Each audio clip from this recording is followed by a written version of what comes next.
the winner of Best Comedy is Apocalypse, written by a 9-year-old child by Sam Morgan from Gainesville, Georgia.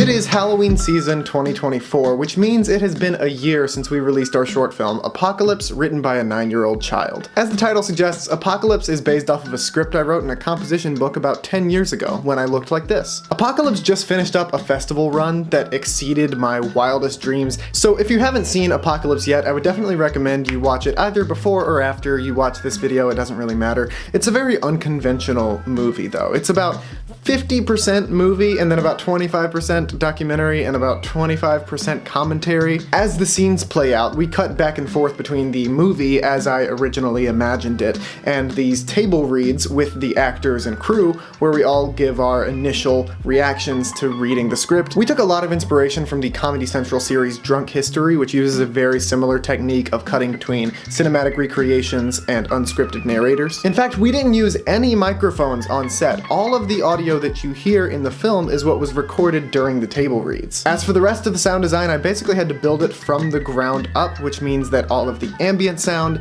every footstep, every gunshot, every rustling of a leaf, every sound effect had to be added in by me. So since I had to know which takes from the table read were going to end up in the final edit, I had to do a large chunk of the film's edit before we showed up to set to film the quote-unquote cinematic portions of the film. I basically exported these little tracks of every line of dialogue that needed to be synced up, and I airdropped them to my phone, and I played them on set on loop until the actors could kind of perfectly nail their cadence from the table read. Very similar, I think, to what you would do for a musical, where the song is pre-recorded and the actors are essentially just lip-syncing it on set. All of this allowed us to use sound bridges, which are also known as L cuts and J cuts, to seamlessly move back and forth between real life and the movie. Here's an example of what I mean.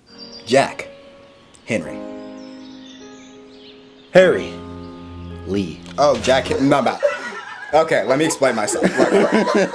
I read Henry, Harry. I got the names confused. I thought I was introducing both of us. Let me go back, bro. Say your line again. It also allowed us to include a bunch of ad-libs and sort of improvised bits from the actors into the finished scenes. Here's an example of that. WJ puts down his pencil and closes his notebook. He gets up, goes to a basketball goal, and shoots. He makes the shot. Yes! God, I hate my life.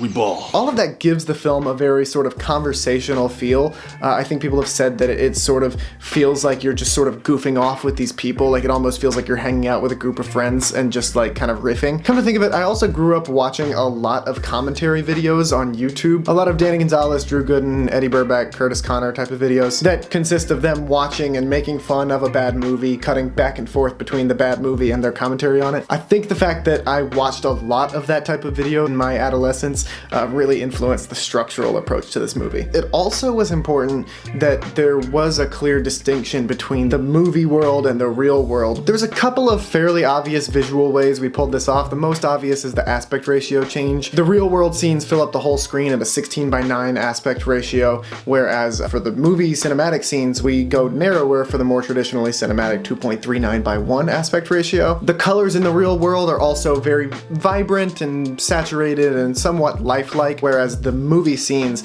have a much more stylistically strong and noticeable color grade. It's a very desaturated and warm look that you might expect to see from this type of action movie. I think the most important source of comedy in this film is contrast, or juxtaposition, I suppose. It's important that while the script is very goofy and difficult to take seriously, the movie takes it as seriously as possible. So that means that we have to do a little bit of world building and kind of create this apocalyptic wasteland that feels real. Let's identify some of our biggest challenges here. The opening scene, which happens between two scientists named Scientist A and Scientist B, happens in a lab that is later revealed to be a US government laboratory, so we need that location. We're also going to need a quote-unquote shelter for the main character to live in while he tries to survive the zombie apocalypse. Also, in scene 2, there's an entire page of monologue with no scene directions. So We need to figure out what happens on screen during all that. Also, just looking through the script, we're definitely going to need zombies, and lots of them, and they're going to need to pretty realistically look like zombies, and then we need to pull off several zombie fight scenes, including one climactic zombie fight scene where two characters fight what is described as a pack of zombies. All of those are pretty tall orders, but let's start with those two locations. My mom's a doctor, and she said that we could use her office as our top secret government laboratory. It's not perfect, but once you flood it with blue LED light, it looks pretty good. My friend Ty lives on this huge property in Claremont, Georgia, which if you've been to Claremont before, it's pretty perfect zombie apocalypse material. Ty is also a mechanic and has an unfinished car sitting in the garage right now, so we'll be using that. The Cronin family also happens to live across the street from a mechanic shop with a gravel road and several abandoned looking semi-trucks, so we will definitely be using that as well. In fact, almost all of the cinematic portions of the movie are shot here except for the laboratory scene, and the location barely had to be altered at all. Even like all of the patriotic decor and this big badass wooden chair, that was just there when we got there. Surprise problem, my friend Michael, who I originally cast in the lead role of W.J. Jones, had to leave the project due to scheduling conflicts with work. The issue is, we've already shot a scene with him. More specifically, we've already shot a scene that includes not only him, but a zombie,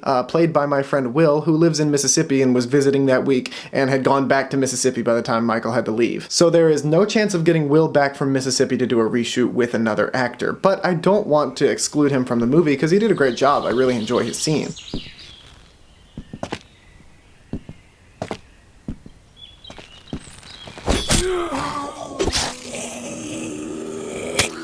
So first we recast Michael with Mick Pereira stepping in to play W.J. Jones. I looked at some of the footage we had shot with Michael and decided that this would be doable if we just put Mick in a similar enough shirt. So I bought one that looked pretty close and we did a reshoot. We ended up shooting parts of this scene, which is like a 20-second scene by the way, on 3 separate days, 1 with Michael and 2 with Mick. I think it turned out all right in the finished edit and it was worth it to be able to keep Will in the movie.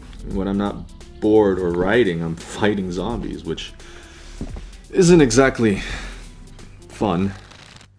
I think it would be kind of fun. Dude, I think it'd be pretty sick.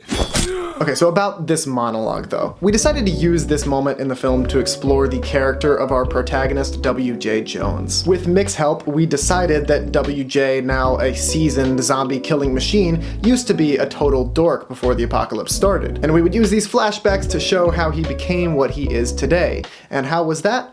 He almost got killed by a zombie, and then he lifted some weights, and that is it. This scene also includes a quick cameo from my friend and assistant director Mandy Baker, who played a news anchor. This is fairly self-explanatory, but we shot her part in front of a green screen. I edited that into something looking like a newscast, exported that, and then I composited that into the shot of the TV that we got on set. So now for the part we've all been waiting for, the zombies. First off, we needed a lot of people, so I posted an Instagram story basically begging for free labor, and you would be shocked by how many people answered the call. I went to a thrift store and I bought a ton of cheap clothing that we could tear holes in and cover in blood for our zombie scenes.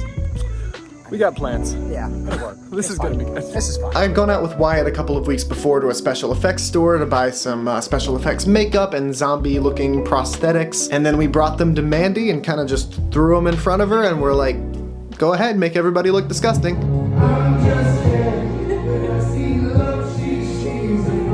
There is one zombie that stands out above all of the rest though, my personal favorite zombie in the movie, and that has to be the drag zombie. It brings up one of its large claws. You know, zombie claws. This zombie was a drag queen. Now, obviously, we wanted to approach drag zombie from a respectful standpoint. Drag is an art form with its own history and customs, and I'm not going to pretend to know more about it than I actually do. My advice to Mandy for doing the drag zombie makeup look was basically this: use accurate technique, but the wrong materials. And by the wrong materials, I mean our really shitty $12 Party City makeup kit. Thankfully, we had several people on set who were either fans of drag as an art form or have participated in it themselves, so they were able to kind of advise Mandy, and we got a finished product that we were pretty happy with. Oh my god. Wyatt is serving right now. Yeah?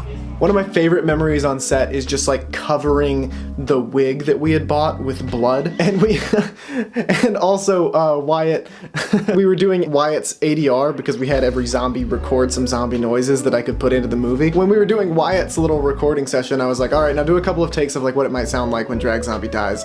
And in one of them, he went, I've been slayed. And that's what's in the finished product.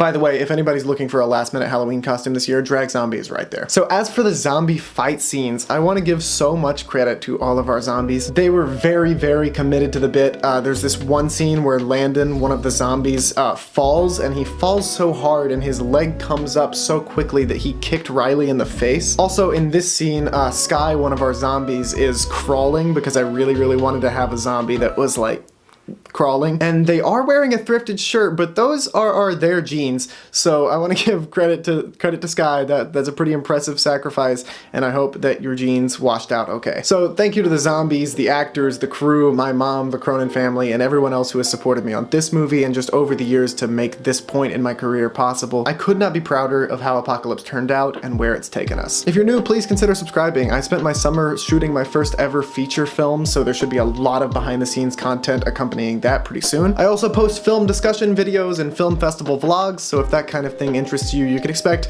at least one of each of those things in the next couple of weeks. And yeah, that pretty much does it. I will see you in the next video. Until then, I'm Sam Morgan, and this is Pictures Up.